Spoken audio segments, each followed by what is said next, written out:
তারপরে আরেকবার শুকরিয়া আদায় করি আলহামদুলিল্লাহ। বাংলাদেশ আমাদের সকলের প্রিয় জন্মভূমি। সকল মানুষ তার জন্মভূমিকে তার প্রাণের চেয়েও ভালোবাসে, কারণ সংশ্লিষ্ট দেশে আল্লাহ তাআলা তাকে পয়দা করেছেন। বিশ্বনবী মুহাম্মদুর রাসূলুল্লাহ সাল্লাল্লাহু আলাইহি সাল্লাম মক্কাতেই তার জন্ম হয়েছিল। জীবনে দুবার তিনি বড় কেঁদেছেন। একবার মক্কার লোকেরা যখন রাসূল করিম সাল্লাল্লাহু আলাইহি সাল্লামকে হত্যা করার ফয়সালা চূড়ান্ত করলো, আল্লাহ তাআলার নির্দেশে মুহাম্মদুর রাসূলুল্লাহ সাল্লাল্লাহু আলাইহি ওয়াসাল্লাম মক্কা মুকাররমা থেকে মদিনাতুল মুনাওয়ারায় যেদিন হিজরত করছিলেন, এই বন্ধুগণ আপনারা এই দাবি তুললে হবে না। এই যে মিডিয়ার ভাইয়েরা আছে, এটা তাদের পেশাগত দায়িত্ব, এই দায়িত্ব তাদেরকে পালন করতে দিতে হবে। সুতরাং আপনাদেরকে ইন্নাল্লাহ মা'আস সাবিরিনের কাতারে থাকতে হবে। সবর করেন, আর চামড়ার চোখ দিয়ে আল্লাহ যতটুকু দেখার তৌফিক দেন আলহামদুলিল্লাহ, বাকিটা দিলের চোখ জাগায় দেন। আমার সম্মানিত বন্ধুগণ, বলছিলাম রাসূল করিম সাল্লাল্লাহু আলাইহি ওয়াসাল্লাম মক্কা মুকাররমা থেকে মদিনাতুল মুনাওয়ারায় হিজরত করছেন। তার উটের দুটি সামনের পা চলে গেছে মদিনার বর্ডারে, পিছনের দুটি পা থেকে গেছে মক্কার বর্ডারে। এই অবস্থায় তিনি উটের লাগাম ধরে উটকে দাঁড় করিয়ে পিছনের দিকে ঘুরলেন। চোখ দিয়ে, দুই চোখ দিয়ে পদ্মা আর যমুনার পানি ঝরতে শুরু করলো। আক্ষেপ করে বললেন, হায় মক্কা, তোমার সন্তানেরা আমাকে থাকতে দিল না। কেটে কেটে বুক বসাচ্ছে। সঙ্গে আবু বকর সিদ্দিক রাদিয়াল্লাহু তাআলা জড়িয়ে ধরে বললেন, হে আল্লাহর হাবিব, আপনি আল্লাহর উপর সবর এখতিয়ার করুন, নইলে মক্কাবাসীকে আল্লাহ ডুবিয়ে, এই চোখের পানিতে ডুবিয়ে ধ্বংস করে দেবেন। রাসূল করিম সাল্লাল্লাহু আলাইহি সাল্লাম ধৈর্য ধরলেন। তারপরে আবার মদিনার পথে রওনা করলেন। দ্বিতীয়বার তিনি বড়ই কেঁদেছিলেন। মাত্র 7টি বছরের পরে যখন আল্লাহ তাআলা যেই জন্মস্থানের বিপদগামী লোকেরা তাকে হত্যা করতে চেয়েছিল, সেই জন্মস্থানে আল্লাহ রসুলকে বিজয়ীর বসে যখন ফিরিয়ে আনলেন, আল্লাহ রসুল বিনয়ের সাথে কাঁদতে শুরু করলেন। তার মাথা নুয়ে গেল, তার থুতনি উটের কুবজের উপরে লেগে গেল, দাড়ি সব ভিজে গেল।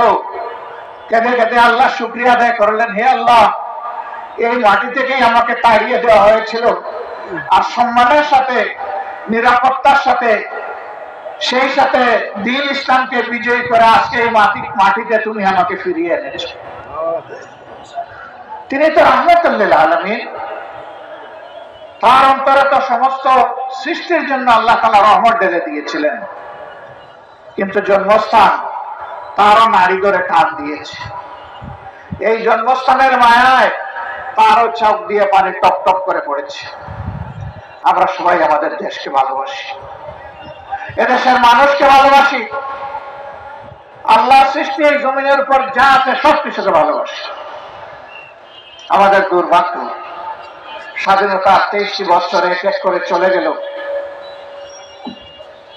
এই জাতির মানুষেরা এই জমিনের উপরে সৃষ্টিকে ভালোবাসলেও দফায় দফায় ক্ষমতায় যারা এসেছেন, জনগণের আমানতের খেয়ানত তারা করেছে।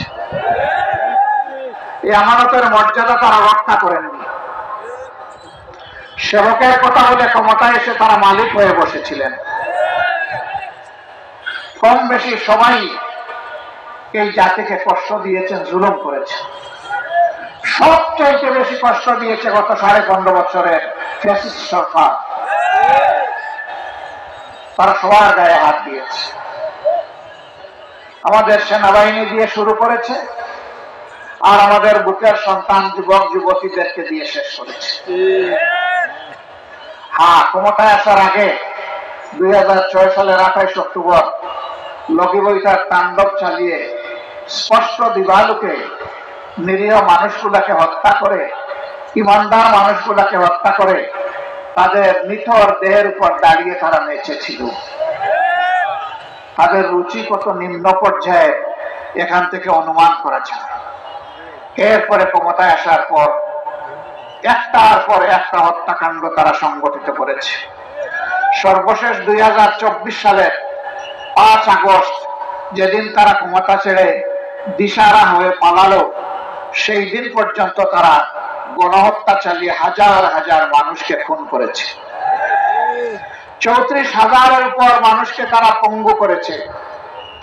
500-র উপর আমাদের কলিজার টুকরা সন্তানদের 2 চোখ হারিয়ে গেছে, তারা অন্ধ হয়ে গেছে।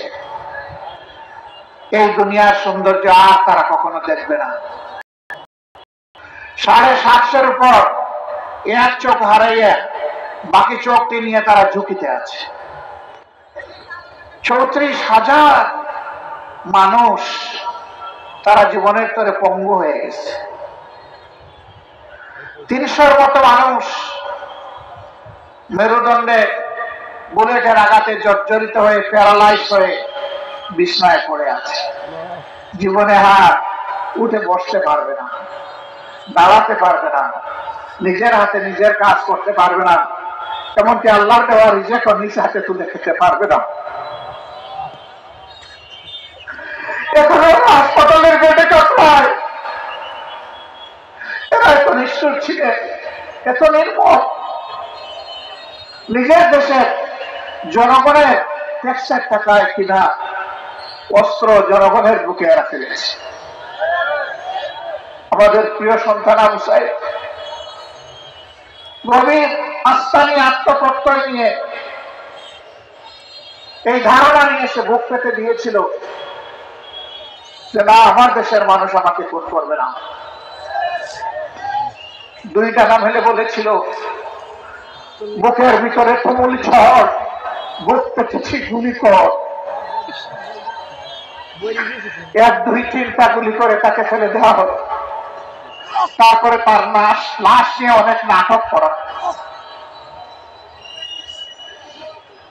একটা ছেলে সেই কঠিন দিনগুলোতে পানির কেন হাতে নিয়ে বলতো, পানি লাগবে ভাই, পানি লাগবে। তাকেও ঘুরে ঘুরে শেষ করে দিল, তাকেও রাখলো। এরকম কম বেশি 200 মানুষকে শেষ করে দেওয়া হচ্ছে। নারায়ণগঞ্জের সাইনবোর্ড এলাকায় হেলিকপ্টার থেকে গুলি করে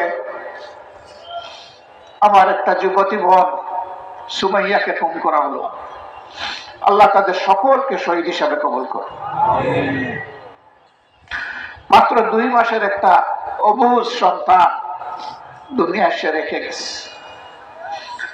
আমি ওই বাচ্চাটাকে দেখতে গিয়েছিলাম, যখন কোলে নিলাম নিজেকে ধরে রাখতে পারলাম না। এ বাচ্চার মুখে যেদিন কথা ফুটবে সেদিন মা বলে আর কাউকে ডাকতে পারবে না। ওই বাচ্চা সেদিন কাকে মা ডাকবে? একজন গরিবের স্ত্রী, ভদ্রলোক, একটা গার্মেন্টস কর্মী, পর্যন্ত জিজ্ঞেস করেছিল এই বুঝ বাচ্চাটার কি দোষ, তার বুক থেকে তার মাকে যে কেড়ে নেওয়া হলো, এই বাচ্চাটার ভবিষ্যতে কি হবে? আমি বলেছিলাম এই জাতির কাছে এই বাচ্চাটি হচ্ছে আমানত, আর আমরা বাংলাদেশ জামাত ইসলামের পক্ষ থেকে এই বাচ্চাটা সেই আমানতের দায়িত্ব পালন করতে চাই। এখন থেকে পূর্ণ বয়স্ক না হওয়া পর্যন্ত, প্রাপ্তবয়স্ক না হওয়া পর্যন্ত তার বেড়ে ওঠা, তার চিকিৎসা, তার শিক্ষা, এই সব কিছু ইনশাআল্লাহ তাআলা আল্লাহ যেন তৌফিক দেন, আমরা এই দায়িত্ব পালন করব। এ পরিবারের কাছে অনেকে ছুটে গিয়েছেন আবেগে, অনেকে সন্তান নাই। আমাকে একজন শিল্পপতি অনুরোধ করেছিলেন এই বাচ্চাটাকে নিজের সন্তান বানাতে চায়। আমরা তাদের কাছে গিয়েছিলাম, তারা আপনাদের কথা বলেছে, আপনাকে সহযোগিতা করবেন। আমি সব কিছু শুনে একটু নমনীয় হয়ে গেলাম, তাদের কাছে মেসেজ পাঠালাম এই বাচ্চাটাকে ওখানে দিলেও আমরা তার সাথে থাকবো। এই গরিব পরিবারটি জবাব দিয়েছে, আমরা প্রথম যে ঠিকানা খুঁজে পেয়েছি এই ঠিকানা আমরা হারাতে চাই না। রাজশাহীতে গিয়েছিলাম, আরেকটি যুবতী মেয়ে, তার স্বামী ছিল রিক্সাওয়ালা। ওই রিক্সাওয়ালা ভাইটির তার মা, তার স্ত্রী, তার দুই ভাই তারা সামনে আসলেন, কষ্ট করা বুক নিয়ে কথা বললেন। একটা পর্যায়ে মেয়েটিকে জিজ্ঞেস করলাম, মা তুমি কেমন আছো? বলল, আলহামদুলিল্লাহ ভালো আছি, কিন্তু আমি তো 6 মাসের অন্তঃসত্ত্বা, আমার গর্ভের সন্তানের কি হবে?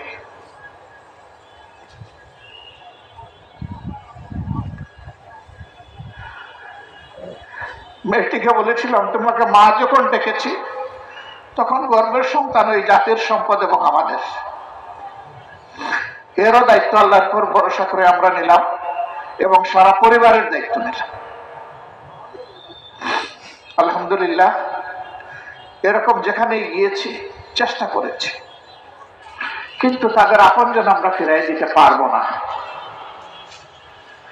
তাদের দুঃখের একটা অংশ যদি আমরা শরীক হতে পারি, এটাই আমাদের সার্থকতা।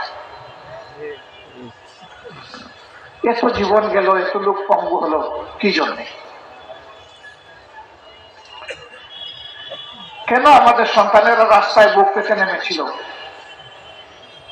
তাদের একটাই মৌলিক স্লোগান ছিল, উই ওয়ান্ট জাস্টিস। আমরা সামাজিক ন্যায় বিচার চাই, আমরা বৈষম্য চাই না। আমরা সকল বৈষম্যের বিরুদ্ধে।